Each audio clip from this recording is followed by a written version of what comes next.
How much wealth the British Empire stole from Africa, and why it still matters today. So the question is, how much wealth did Britain actually take from Africa? While exact numbers are hard to calculate, a 2020 study by the London School of Economics estimated that the total extraction, including profits from slavery, minerals, and colonial trade, could exceed $45 trillion in today's money.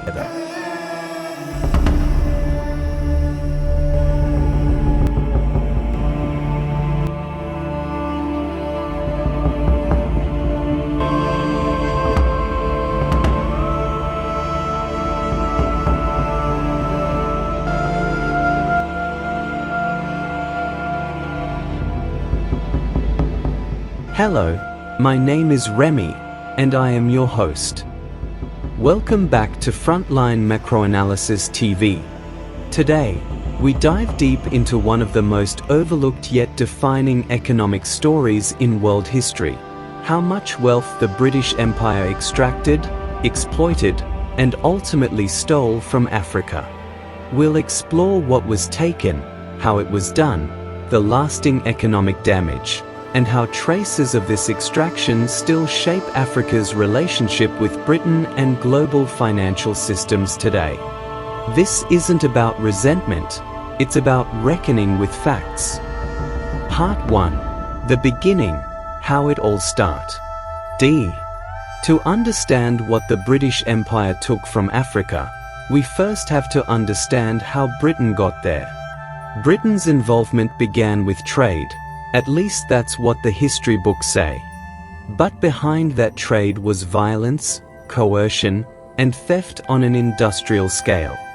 From the late 1500s, British ships began arriving on the West African coast, first for gold, ivory, and pepper. But by the 1600s, the most profitable cargo was no longer goods, it was people. Over the next 2 centuries, Britain became the world's largest trafficker of enslaved Africans.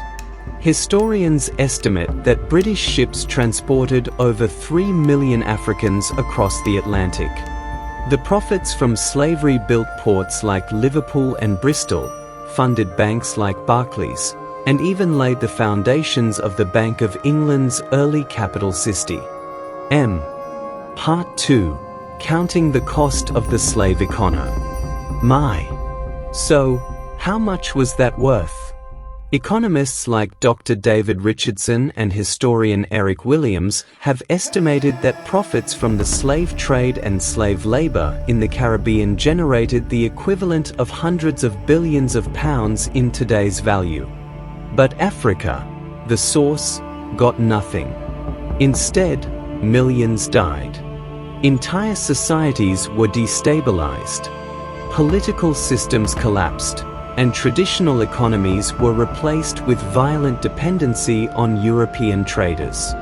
Nigeria, Ghana, Sierra Leone, and the Gambia all suffered deep depopulation and cultural trauma. These nations lost their strongest men and women, the backbone of their economic SYST. Part 3. The colonial takeover. From trade to direct heft. When slavery was abolished in the 1800s, many assumed that Britain freed Africa. But in reality, the empire simply changed methods. From 1884 to 1914, during what's called the Scramble for Africa, Britain took direct control of about 30% of the entire continent. That included Nigeria, Ghana, then Gold Coast, Kenya, Uganda, South Africa, Zimbabwe, then Rhodesia, Zambia, Malawi, Botswana, and Sudan. These weren't peaceful partnerships, they were military tie-ins. Part 4. Extraction by design. Under British rule, African resources were systematically extracted to enrich Britain's economy. Let's look at a few examples.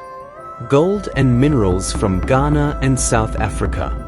The British established massive mining operations in Ghana's Ashanti region and in South Africa's Witwatersrand. Gold was exported directly to London to back the British pound. By 1900, South Africa alone provided over 25% of the world's gold supply. Cash crops in East and West Africa.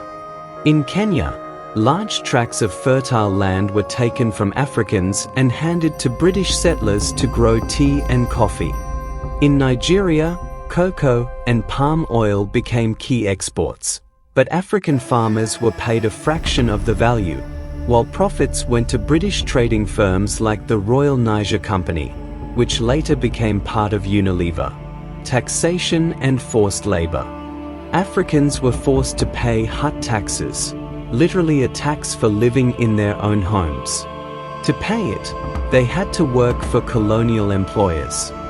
This created a cycle of dependency, ensuring that cheap African labor sustained British industries. Part 5. The Economics of Empire. Now, here's where it gets interesting. The British Empire wasn't just about controlling land, it was about controlling money. By 1913, about 40% of all British foreign investment was in the colonies, with Africa being a huge contributor. The empire extracted raw materials cheaply, processed them in Britain, and sold finished goods back to Africans at inflated prices. It was a closed economic system, designed so wealth could only flow in one direction, from Africa to Britain. Economists call this a drain of wealth model. In simple terms, it means Africa's labor and natural resources funded Britain's industrial revolution and global dominance, without returning value to Africans. Part 6. The Human Cost. Beyond gold and oil, the true cost was human. Britain's economic system turned Africans into instruments of empire. In Kenya, the Mau Mau Rebellion of the 1950s exposed the brutality of British rule, where over 100,000 Kikuyu were detained, tortured, and dispossessed of land. In Nigeria, resistance to indirect rule was crushed with collective punishment. In South Africa, British colonial policy laid the groundwork for apartheid's racial segregation. By the time African nations began gaining independence in the 1950s and 1960s, they were left with broken economies, built to serve Britain, not themselves. Part 7. How much was taken? So the question is, how much wealth did Britain actually take from Africa? While exact numbers are hard to calculate, a 2020 study by the London School of Economics estimated that the total extraction, including profits from slavery, minerals, and colonial trade, could exceed $45 trillion in today's money. To put that in perspective, that's more than the entire GDP of the United States for 1 year. From Ghana's gold mines to Nigeria's oil, Zambia's copper, Kenya's tea, and Sierra Leone's diamonds, the economic value of what left Africa under British control is staggering. And even after independence, many African countries continued to make payments to British companies under colonial compensation agreement. Part 8. The Legacy of Debt and Depend. And see why. Even today, Britain still profits from its colonial past. Through trade agreements, multinational corporations, and the global financial system centered in London, African wealth continues to leak outward. Let's take Nigeria as an example. Despite being Africa's largest oil producer, over 60% of its crude exports go to Western countries. British-linked companies like Shell and BP have been active there for decades. Or Kenya, where foreign-owned tea estates continue to dominate exports. In South Africa, British mining companies like Anglo American remain major players. These are modern forms of extraction, legal, yes, but deeply inequal. Part 9. Reparations and moral response. Ability. There's growing discussion about whether Britain owes reparations. Caribbean nations have already organized through CARICOM to demand repayment for slavery's legacy. African leaders, however, often face diplomatic and financial pressure to stay quiet. Yet the evidence is clear. Britain's empire built its wealth from Africa's resources, labor, and suffering. As Kenyan writer Ngg Wa once said, "Colonialism did not end, it simply changed its clothes." Reparations aren't just about money, they're about recognition, accountability, and restoring dignity to those whose ancestors paid the price for. Empire. Part 10. How this shapes today's global economy. Even today, the structure of the global economy reflects the old imperial system. African countries still export raw materials and import finished goods. The World Bank, IMF, and global credit ratings often reinforce dependency rather than self-sufficiency.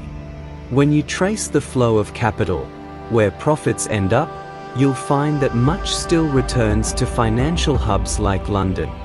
That's the hidden legacy of the British Empire.